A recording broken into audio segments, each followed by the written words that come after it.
तो एक बार रहीमदास जी गोवर्धन में श्रीनाथ जी का दर्शन करने गए। एक तो अल्हड़ भेष में रहते थे, ऊपर से इनके किसी कारण से इनको मंदिर में नहीं घुसने दिया, और जैसे ये मंदिर में घुसने लगे तो लोगों ने इनको धक्का दे दिया। कहां घुसे चले जा रहे हो, यहां पर विजातियों का प्रवेश नहीं है और तुम्हारे जैसों का तो बिल्कुल प्रवेश नहीं है। रहीम जी को इतना क्रोध आया, ठाकुर जी को ही सुनाने लगे बाहर बैठ करके। बोले आप कैसे परमात्मा हो, कैसे स्वामी हो, कैसे भगवान हो? इतनी दूर से मैं चल करके आया और आप मुझे दर्शन नहीं दे रहे हो, लोगों के द्वारा मुझे बाहर करवा रहे हो। इतने क्रोध में आ गए श्री रहीम जी। ठाकुर जी भीतर खड़े खड़े उनको पसीना आने लगा, बाहर खड़े खड़े रहीम जी गुस्सा कर रहे हैं। गुसाई जी भोग लेकर के गए, पर्दा जैसे किया, ठाकुर जी बोले हमको नहीं पाना। ठाकुर जी कुछ और बना के ले आऊं, ठाकुर जी बोले हमको वो भी नहीं पाना। गुसाई जी को लगा ठाकुर जी बहुत नाराज हैं, 56 भोग बनाओ। 56 भोग लेकर के गए, ठाकुर जी बोले बिल्कुल नहीं पाना, हमारा मन नहीं है। स्पष्ट ठाकुर जी बता भी नहीं रहे कि बात क्या है, लेकिन जो जो गुसाई जी प्रस्तुत कर रहे हैं सबके लिए मना करते जा रहे, मुझे नहीं पाना। अंत में गुसाई जी ने कहा, बोले जय जय, कोई अपराध बना हमसे? ठाकुर जी मुंह फुला के बैठे हैं, कुछ नहीं बोले। बोले मैं क्यों बताऊं? गुसाई जी समझ गए, बोले कि ओहो कोई अपराध ही बना है। तुरंत सबको बुलाया, बोले भैया आज किसी का अपमान किया, किसी का अपराध किया, कुछ हुआ था क्या दिन भर में? तब द्वारपालों ने बताया, बोले महाराज आज एक आया था, वो विजातीय था, उसके वस्त्र भी अच्छे नहीं थे, वो देखने में भी अजीब सा लगा, हमको लगा मंदिर में जाके उपद्रव करेगा, इसलिए हमने घुसने नहीं दिया, हमने उसको निकाल दिया। गुसाई जी समझ गए, बोले ओहो उसी के लिए ठाकुर जी ऐसे हो रहे हैं। वो निश्चित ही ठाकुर जी का कोई परम भक्त है और उसको ठाकुर जी, वो ठाकुर जी का दर्शन करने नहीं आया था, ठाकुर जी ने उसको देखने के लिए बुलाया था, ठाकुर जी देखना चाहते थे और तुमने उसको यहां से बाहर कर दिया। अब एक काम करो, बोले क्या? सुंदर प्रसाद बनाओ, प्रसाद बना करके सिद्ध करके, वो यहीं कहीं बैठे होंगे, ज्यादा दूर गए नहीं होंगे, उनको लेके आओ। मंदिर में प्रसाद सिद्ध हो रहा था रहीम जी को प्रसन्न करने के लिए, लेकिन ठाकुर जी इतने व्याकुल हो गए, बोले अभी तो चूल्हा जलाएंगे, कढ़ाई धरेंगे, तब कुछ बनाएंगे, तब तक रहीम जी वृंदावन पहुंच जाएंगे। इतने में ठाकुर जी ने क्या किया, ठाकुर जी के सामने जो सोने की थाल में प्रसाद रखा था, ठाकुर जी ने वो थाल उठाया बड़ा सा और अपने कंधे पर रखा, खुद ही चले गए, स्वयं ही चले गए। यहां रहीम जी गोविंद कुंड पर बैठे थे, खूब गुस्सा हो रहे थे, ठाकुर जी को भली बुरी सुना रहे थे। लेकिन जैसे ही देखा गिरिराज पर्वत से उतरते हुए श्याम सुंदर आ रहे हैं, और झांकी कैसी है, कटिकाचनी पहनी है, मोरपिच्छ पहना है, जो स्वरूप ठाकुर जी का ऐसा रहता है, हाथ में वंशी लेकर के, और ठाकुर जी यहां कंधे पर विशाल थाल लेकर के ऐसे उसको संभालते हुए ठाकुर जी आ रहे हैं।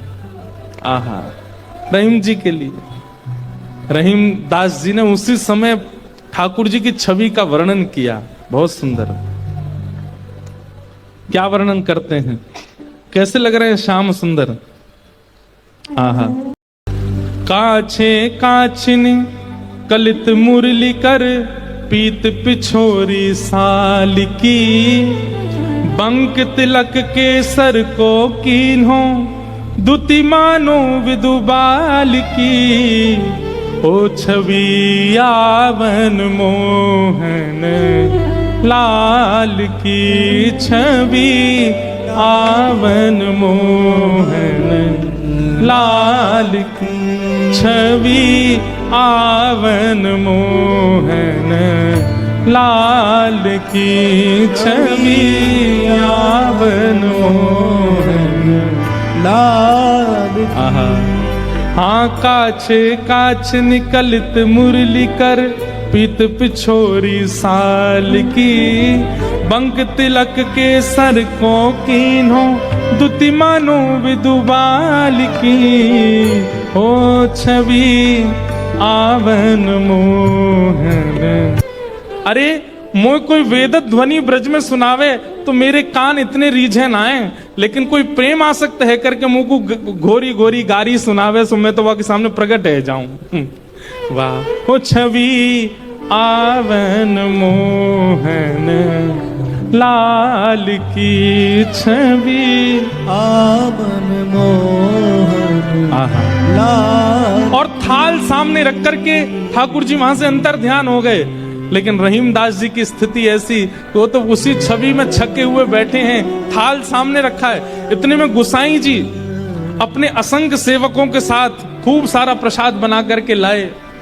रहीम जी के पास जैसे ही पहुंचे तो देखें यहाँ तो पहले से ही थाल रखी, और ये वो थाल है जो श्री जी बाबा की है, श्रीनाथ जी की है। नेत्र बंद हैं और एक कोई सामग्री लेकर के प्रेम से रहीम जी पा रहे हैं। गुसाई जी बोले, रहीम जी ये थाल आपके पास आई कैसे? आहा। बिसरत नाही सखी मोमन सो चितवन बैन विशाल की। बैन मतलब, बैन कहीं कहीं ये अधर का जो अंतिम छोड़ होता है इसको बैन कहते हैं। ठाकुर जी के ये कैसे बोले, इतने मधुर हैं कि जब ये ठाकुर जी मुस्काते हैं ना तो वो जो अंतिम छोड़ है वो इतना प्रिय लगता है ठाकुर जी के मुखमंडल का कि वो मेरे नेत्रों से जा नहीं रहा है। विसरत नाही सखी मोमन सो चितवन बैन विशाल की। नीकी हसन अधर सधरन छवि, छवि सुमन गुलाब की। ओ छवि आवन मोहन लाल की, छवि आवन मोहन लाल की। और जल सो डार दियो पुत्रिन पे डोलन मुक्ता माल की। जल सो डार दियो पुत्रिन पे डोलन मुक्ता माल। आप मोल बिन मोलन डोले बोलन मदन गोपाल की। आप मोल बिन मोलन डोलन बोलन मदन गोपाल की। हे छवि आवन मोहन लाल की, छवि आवन मोहन लाल की। आहा। आप मोल बिन मोलन डोलन बोलन मदन गोपाल की। इतने मूल्यवान श्री ठाकुर जी यहाँ पर बिनमोल की तरह डोल रहे थे, बोल रहे थे, चल रहे थे, बैठे थे। गुसाई जी को बता रहे हैं रहीम जी, इतने मूल्यवान ठाकुर जी यहाँ पर बोल रहे थे, डोल रहे। देखो वो चरण चिन्ह दिख रहे हैं, यहाँ देखो, यहाँ से चंदन की सुगंधी आ रही, यहाँ बैठ गए थे आके और ऐसे मधुर स्वर बोल रहे थे कि अब मैं किसी और को सुनना नहीं चाहता उनके आगे। अरे यह स्वरूप निरखे सोई जाने। अरे जिसने वो स्वरूप देखा होगा, यह स्वरूप निरखे सोई जाने। यही रहीम के हाल की। यह स्वरूप निरखे सोई जाने, याही रहीम के हाल की। ओ छवि आवन मोहन लाल की, छवि आवन मोहन लाल की। वहां रहीम जी के नेत्र सजल हैं और यहाँ गुसाई जी के सुनते सुनते नेत्र सजल हो गए। वाह ठाकुर जी, आपकी लीला। यहां हम इतनी सामग्री सिद्ध कर रहे थे रसोई में, लेकिन आपसे इतनी प्रतीक्षा भी नहीं हुई, आप अपनी थाल लेकर के आ गए और ऐसी लीला करके गए रहीम दास जी के पास आकर के। ऐसे हमारे ठाकुर जी। वृंदावन धर्म, अर्थ, काम और मोक्ष सबसे परे है। वृंदावन के लिए तो केवल प्रेम जागृत हो जाए चित्त में, अत्यंत प्रेमी हो जाओ आप, और वो प्रेम ऐसा छकेगा। आप प्रेमी हो गए, इसका प्रमाण क्या है? अरे श्याम वर्ण की कोई वस्तु कहीं दिख जाएगी, ऐसा लगने लगेगा ये कितने सौभाग्यशाली कि इनका श्याम वर्ण है, कृष्ण ने अपना वर्ण दे दिया है। किसी में दोष नहीं दिखेगा, सब में गुण दिखने लग जाएगा। मौन रहने का मन करने लगेगा। जब जब कृष्ण नाम ध्वनि होगी, ताल कैसी, स्वर कैसा, राग कैसा, उस पर ध्यान नहीं जाएगा, बस नृत्य करने का मन करेगा। वाणी गदगद हो जाएगी, सुनते सुनते कथा नेत्र सजल हो जाएंगे। प्रेम के बड़े लक्षण हैं, वो सब लक्षण धीरे धीरे प्रकट होने लग जाएंगे। बस वो प्रकट होने लग जाएं, फिर उसके बाद कहीं और मत रहिए, फिर तो वृंदावन आ जाइए, क्योंकि और कहीं रहेंगे तो पागल घोषित कर दिए जाओगे। केवल वृंदावन स्वीकार करेगा फिर।